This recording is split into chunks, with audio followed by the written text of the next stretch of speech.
no matter how painful it may be, and must never give up.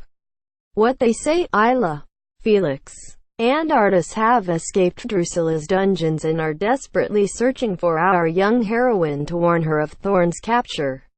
With a deeper understanding of her powers, Rose embarks on her most dangerous quest yet, her inevitable confrontation with Drucilla and the life of Thorne.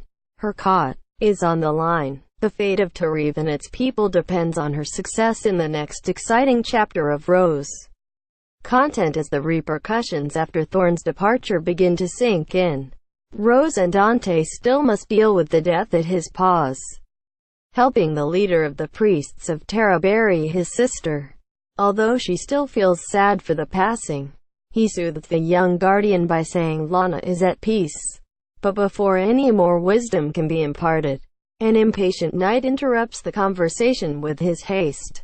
Convinced she could have learned more from the man, the young girl rebukes this gruff man, until he reminds her they must hurry if they wish to rescue the khat from a determined Drucilla. While he is certain the feline will not fall so easily to the queen's influence and vile spells, his reassurance makes Rose appreciate his help and friendship. Even as they draw closer to Vena Belgarum, they are not the only ones seeking information, as the rebellion's remnants argue amongst themselves as to their next action, with the others wondering if we can do anything without Ila's guidance. It is only as they enter a deserted village do they stop bickering long enough to determine the reason for its missing people. However, as they investigate this mystery, their mentor Isla, along with Prince Felix and Artus, hide in a hovel near the castle, knowing no one will think to search this close to their former prison. But as their conspirator voices his worries, the elderly woman herself is unsure of their path, consulting with the unseen to ease her own concerns as to the future of Ttereve, which now lies within the ambitions of one woman who threatens to consume it within her selfish path. Can anyone stop her, even the guardian, without her khat companion? In summary, while this issue may be a transitional story to string together all of the elements into one cohesive tapestry, writer Meredith Finch does not sacrifice emotional ambiance in lieu of a meaningful story, even as each actor wonders how they can continue without their motivations. Everyone still has the sense to persevere with a little nudge in the right direction. This is why I adore this narrative so much. Finch knows how to manipulate her audience.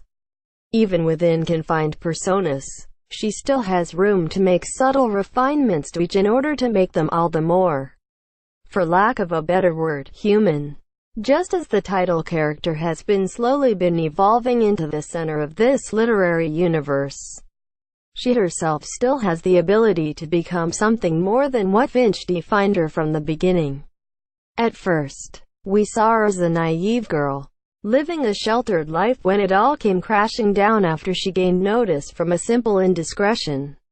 It is from here where readers who would normally feel pity for her only watch as she blossoms into something all the more impressive, and ever more so once she undergoes a transformation as visible as her now signature silky white hair.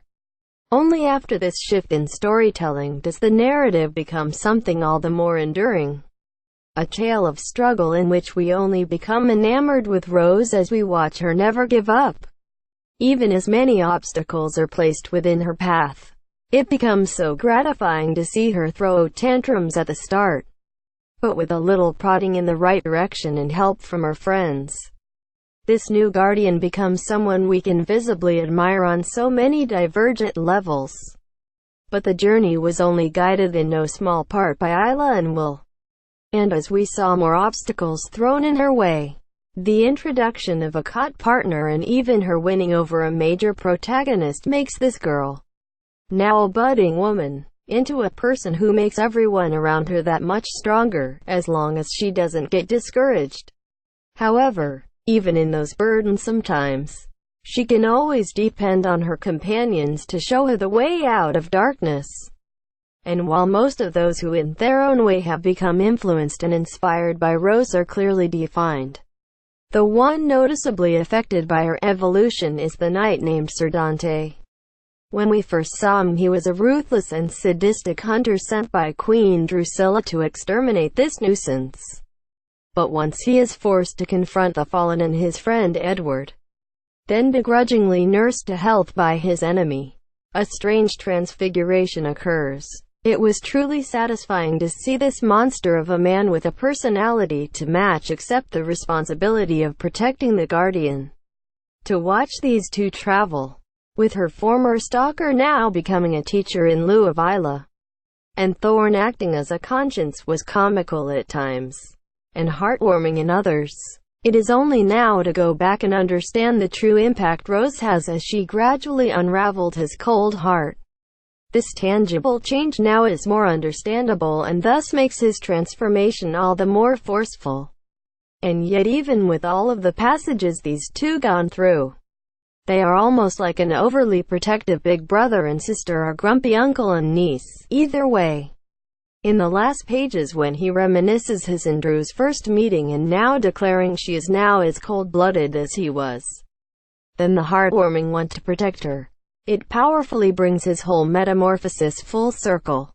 How can you not but smile to see that warm embrace, all with a contorted grin on the former Goliath's face? This is the way to redeem a killer into a loyal and caring protector. And yet none of this delightful narrative would be as insightful or evocative without the wonderfully expressive illustrations of I.G. Guara and visually arousing palette of trio Neferal. They have you from the start with such an emotive scene for the burial of Lara, the solemnness of the ceremony, and yet it is transformed by ethereal colors when you see how a guardian convey her feelings of sorrow and celebration for one's passing. It is through this single page by which we see how much Rose has grown, both in maturity and power. And yet you cannot but smile to see how she is still vulnerable to grief and anger caused by Drucilla. However, when we see the trouble the Queen's decision has cost her in capturing the khat, you cannot but smile as we see her anger, knowing frustration is deserving for her treachery. You can feel the power within those same drawings. However, before it was warm and tender, but now the coldness of these women makes a chill run up your spine. The colors have shifted to darker tones, and even with this limited range, there is still a strength of determination to be seen through those almost lifeless eyes of Drew and Delora, knowing they will sacrifice anything or anyone to get what they think they deserve. And while one would gravitate toward lighter depictions of heroes, this scene is so awe-inspiring within both the strength of image and an overpowering presence within those surroundings. You cannot but admire how this fantastic team was able to construct such gruesome beauty within depravity. And yet my favorite event within this issue is to come and unfolds within the closing events, with Rose and Dante discussing the relationship between the Queen and her knight. The innocence within Rose's eyes as she asks her protector that question. You almost tear up seeing the regret in Simon's eyes. But the following pages do not make the answer any less sorrowful. Knowing that tenderness expressed 11 years ago within a sunlit stable between a hesitant soldier and his saddened princess will not end well. To see this budding past makes you wish this initial meeting could have sparked something more substantial. A hope Drew's wish could have materialized. Knowing what lies in the future will only bring sorrow and death from a fateful decision.